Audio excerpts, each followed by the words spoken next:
Hello, friends.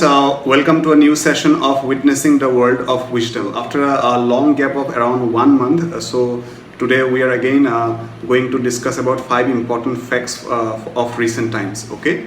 So apart from that, ये जो एक महीने में जो मिसिंग हुआ जो इम्पोर्टेंट फैक्ट्स उसको भी हम लोग कवर करने की कोशिश करेंगे. तो ऐसा हो सकता है कि रिसेंट फैक्ट्स के नाम पे मतलब रिसेंट यानी कि जो लास्ट जो एक महीना था उस पूरे महीने का जो इम्पोर्टेंट फैक्ट्स है उसके बारे में भी हम लोग डिस्कस कर सकते हैं. ठीक है. So without wasting time, let's start today's video session. So as a part of first fact of the day, today we are going to discuss about one emerging sports in India. That is football. Okay. तो वैसे India में क्या है, cricket का जो craze है वो बहुत ज़्यादा है, राइट. लेकिन धीरे धीरे ये कोशिश किया जा रहा है कि इंडिया का जो डेवलपमेंट है वो फुटबॉल के सेक्टर में भी किया जाए, राइट, ताकि हम लोग फुटबॉल के वर्ल्ड में भी एक अच्छा खासा परफॉर्मेंस दिखा पाएँ और अपना देश का नाम रोशन कर पाएँ, राइट. तो उसके वजह से क्या हुआ है, काफ़ी इनिशिएटिव लिया गया है, जिसके for example we can talk about ISL Indian Super League, जहाँ पे बाहर का फुटबॉलर हो या फिर इंडिया का जो इमर्जिंग फुटबॉलर है उसको कंपाइल करके कंपटीशन ग्रो करने की कोशिश किया गया है ताकि स्किल में एनहेंसमेंट ला पाएँ, राइट, जो कि एक अच्छा इनिशिएटिव है. लेकिन उसके अलावा और भी हम लोग बहुत कुछ इनिशिएटिव के बारे में बात करते हैं अलग अलग टाइम पे. रिसेंटली एक नया इनिशिएटिव लिया गया है जहाँ पे ये डिसाइड किया गया है कि इंडिया में जितने भी स्टेट्स हैं हर एक स्टेट में एक फुटबॉल एम्बेसडर डेवलप किया जाएगा. ठीक है. तो स्टेट वाइज क्या होगा, ये फुटबॉल एम्बेसडर अलग अलग होगा जो कि मतलब उस पर्टिकुलर स्टेट का जो फुटबॉल डेवलपमेंट है उसके लिए रिस्पॉन्सिबल होगा. तो असम में भी एक ऐसे ही एक फुटबॉल रिप्रेजेंटेटिव या फिर एम्बेसडर अपॉइंट किया गया है जिसका नाम है जुएल बे, राइट. तो यानी कि असम का जो फुटबॉल डेवलपमेंट है, राइट, फुटबॉल वर्ल्ड में जो भी डेवलपमेंट है असम का उसको इंश्योर करने के लिए एक एम्बेसडर डेवलप किया गया है, उसका नाम क्या है, जुएल बे. और ये जुएल बे कौन था, एक फॉर्मर फुटबॉलर था जो एक टाइम पे असम से होके वो इंडिया को पूरा रिप्रेजेंट कर रहा था. ठीक है. So that was the first fact for the day. Now let's come to the second important fact for the day. Okay. हाल ही में तुर्की में एक इलेक्शन हुआ, राइट. राष्ट्रपति का जो चुनाव था वो हुआ था, right. In this election the existing president of Turkey, that is Erdogan, right, जिसका फुल नाम है रिसेपो ताइपो एर्दोगन. ओके. तो ये जो रिसेपो ताइपो एर्दोगन है वो कंसिस्टेंटली थर्ड टाइम के लिए क्या बना, रिसेंटली जो इलेक्शन हुआ था उसमें उसको जीत हासिल होने के बाद ही has become the president of Turkey for the third consecutive times, right. तीसरी बार के लिए लगातार वो किसका प्रेसिडेंट बना, तुर्की का प्रेसिडेंट बना.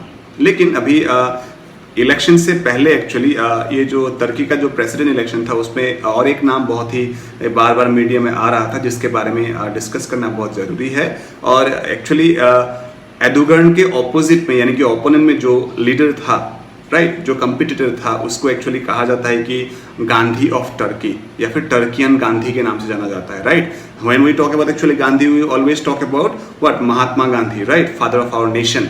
तो गांधी का इन्फ्लुएंस इतना ज़्यादा है और इतना ज़्यादा है कि ये जो तुर्की में जो प्रेसिडेंट इलेक्शन हुआ था जहाँ पे एर्दोगन के ऑपोजिट में जो कैंडिडेट था he was highly influenced by the ideology of Gandhi.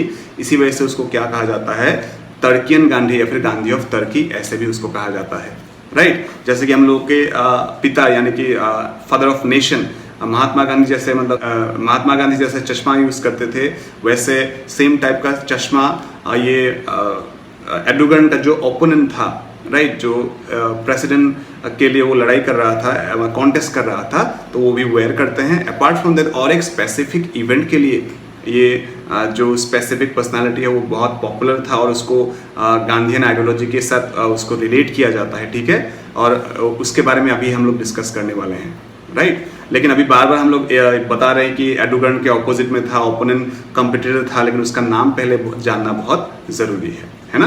तो पहले उसका नाम जान लेते हैं, राइट. तो फेमस पर्सनालिटी इज कमाल कल्सदार्लू. ओके. तो यानी कि रिसेपो ताइपो एर्दोगन के अगेंस्ट में जो प्रेसिडेंट इलेक्शन के लिए लड़ रहा था उसका नाम क्या था, कमाल कल्सदार्लू, राइट. और इसको क्या कहा जाता है, तुर्कियन गांधी यानी कि गांधी ऑफ तुर्की, राइट. और मैंने कहा कि गांधीयन आइडियोलॉजी से बहुत ही प्रभावित था. हम लोग जानते हैं कि महात्मा गांधी ने इंडिया में क्या किया था, दांडी मार्च किया था, राइट. सॉल्ट लॉ को अगेंस्ट करने के लिए। तो इन द सिमिलर वे क्या क्या था, ये कमाल कल्सदार्लू ने तुर्की में एक रैली निकाला था इन द ईयर 2017, राइट। तो ये रैली मतलब कहीं ना कहीं it was influenced by the ideology of Gandhi, और गांधी का ये जो दांडी मार्च था उसके जो आइडियोलॉजी था, उसका जो आइडियोलॉजी था उससे बहुत ज़्यादा प्रभावित था। और बहुत लोगों का ये एक्चुअली क्लेम है तुर्की में कि एर्दोगन का जो रूल है वो बहुत ही भ्रष्टाचार का नीति है। एर्दोगन का जो रूल है वो बहुत ही भ्रष्टाचार का नीति है, तो बहुत लोगों ने इसको अपोज किया था, और कमाल कल्सदार्लू ने भी मतलब इसको अपोज किया था। और इसको अपोज करते हुए जो भ्रष्टाचार का जो नीति चल रहा था उसको हटाने के लिए, राइट, तो उन लोगों ने क्या किया था, एक लंबा मार्च निकाला था, ठीक है। और ये मार्च कहाँ से कहाँ तक निकाला गया था वो भी बहुत जानना जरूरी है, और कौन से ईयर में निकाला गया था वो भी जानना बहुत जरूरी है, ठीक है। बेसिकली कमाल कल्सदार्लू ने क्या किया, इन द ईयर 2017 उसने क्या किया, तुर्की का जो कैपिटल सिटी है अंकार, तो अंकार से लेके इस्तांबुल तक अराउंड 450 किलोमीटर, राइट, का एक रैली बनाया था। और इस जो रैली था, ये जो रैली था उसमें around 10 lakhs people were participating, right. तो ये दुनिया का one of the largest rally हम लोग मान सकते हैं, राइट। दांडी मार्च में तो बहुत कम लोग था, लेकिन फिर भी ये जो आइडियोलॉजी था दांडी मार्च का उससे बहुत प्रभावित था। और ये 2017 में कमाल कल्सदार्लू ने एक्चुअली ये रैली, इतना बड़ा रैली निकाला इसलिए था ताकि वो अपोज कर पाए या फिर उसके खिलाफ एर्दोगन का जो भ्रष्टाचार का जो नीति था उसके खिलाफ कुछ आवाज़ उठा पाए। इसी ऑब्जेक्टिव के साथ एक्चुअली 2017 में अंकार से लेके इस्तांबुल तक 450 किलोमीटर का ये लंबा रैली तय किया गया था, along with the participation of 10 lakhs people, okay. तो उस हिसाब से क्या है, ये जो कमाल कल्सदार्लू है वो बहुत ही एक पॉपुलर फिगर है, तो जिसके वजह से क्या हुआ था, एर्दोगन के खिलाफ एक्चुअली 6 पॉलिटिकल अलायंसेस हुआ है, यानी कि 6 ओपोनेंट पॉलिटिकल पार्टीज ने मिलके किसको मतलब कंटेंडर माना है, कमाल कल्सदार्लू को कंटेंडर माना है, जिसके वजह से पिछले कुछ दिनों में बहुत ही मेजर हेडलाइंस में था ये कमाल कल्सदार्लू। लेकिन फिर भी अनफॉर्चुनेटली क्या हुआ, तुर्की का जो इलेक्शन हुआ उसमें कहीं ना कहीं कुछ कमी रह गया, और अराउंड 47.5% वोट ही किसको मिला, कमाल कल्सदार्लू को मिला, जो और अराउंड 51% वोट किसको मिला, एर्दोगन को मिला। और उसके वजह से क्या हुआ, कमाल कल्सदार्लू अपकमिंग प्रेसिडेंट नहीं बन पाया, और एर्दोगन बन गया president for the 3rd consecutive time. So this was the second important fact for the day. So now let's move to the 3rd fact of the day. तो इन दिनों में गर्मी बहुत ज़्यादा है, जिससे लोगों को बहुत तकलीफ हुआ है, हीट वेव की वजह से बहुत लोगों का डेथ भी हुआ है रिसेंट टाइम्स में, राइट। हम लोग को ये पता है, कुछ दिन पहले त्रिपुरा या और अलग अलग स्टेट्स में मतलब स्कूल को एक प्री वैकेशन देना पड़ा था due to this heat wave, और इसके ऊपर बहुत चर्चा हो रहा है, स्टडी हो रहा है, रिसर्च हो रहा है।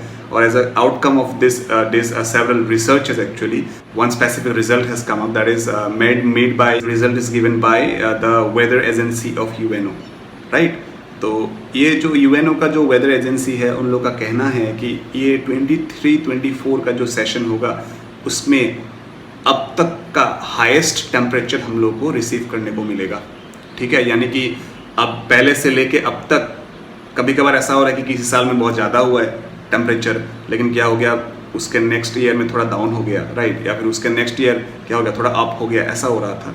लेकिन बताया जा रहा है कि पहले सपोज जो भी सबसे हाई था, सबसे एक्सट्रीम टेम्परेचर था, उसका सभी रिकॉर्ड ब्रेक करते हुए 23-24 में इंटायर वर्ल्ड क्या करेगा, सबसे extreme level of heat wave experience करेगा, ये चीज़ कहा गया है। और पहले के कंपैरिजन में जो टेम्परेचर है वर्ल्ड का वो 1.3 डिग्री सेल्सियस इंक्रीज हो जाएगा, ये चीज़ कहा गया है, ठीक है। तो जिससे क्या है कि हम लोग को बहुत कंसर्न होना बहुत ज़रूरी है। We have to be very environment friendly, right. Environment को प्रोटेक्ट करना बहुत ज़रूरी है, और अच्छे या फिर इफेक्टिव प्रावधान निकालना बहुत ज़रूरी है, जिसके थ्रू हम लोग क्या कर सके, ये जो हीट वेव है कहीं ना कहीं उसको हम लोग कंट्रोल कर सके। और ये जो इंक्रीजिंग हीट वेव है वो कहीं ना कहीं ग्लोबल वार्मिंग या फिर जो क्लाइमेटिक चेंज है उसका भी एक आउटकम है, और उसके लिए रिस्पॉन्सिबल कहीं ना कहीं हम लोग ह्यूमन बीइंग ही हैं। तो इसके लिए कहीं ना कहीं हम लोग को वो प्रिवेंटिव मेजर्स या फिर प्रिकॉशनरी मेजर्स के बारे में सोचना भी बहुत ज़रूरी है। अदरवाइज ऐसा ही क्या होगा, हीट वेव इंक्रीज होता जाएगा और ह्यूमन बीइंग के लिए एक पोटेंशियल थ्रेट ये डेवलप कर सकता है, right? So till now we have covered 3 important facts. Now let's move to the 4th important facts of the day. Right. तो येस्टरडे क्या था, 31st of May, and this 31st of May was celebrated as world anti tobacco day, right.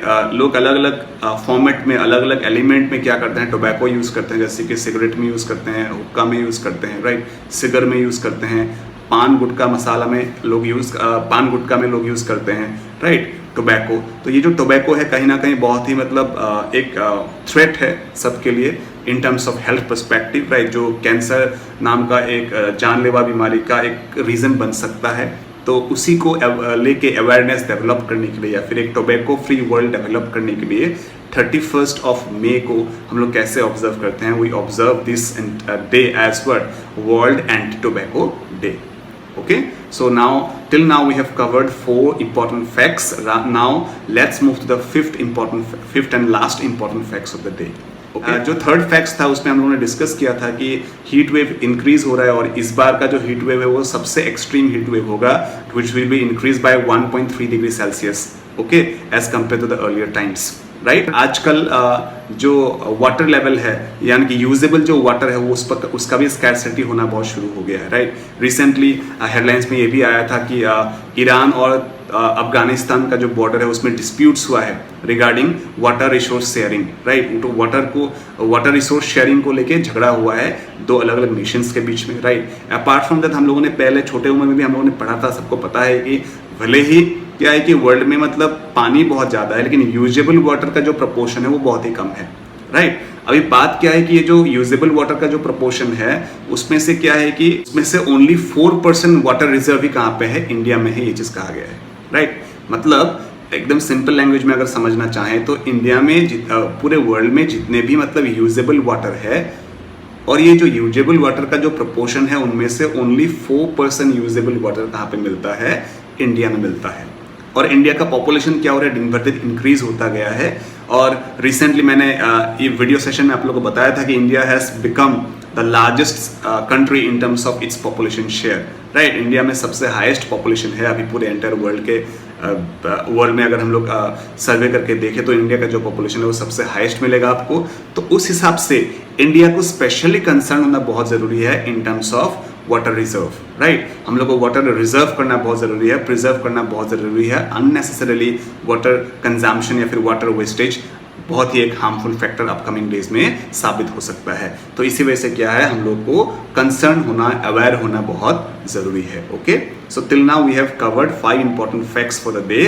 So in the upcoming video sessions we are going to discuss about 5 another important facts of recent times, okay. So till then take care and go through this video and earn something new from it. Thank you.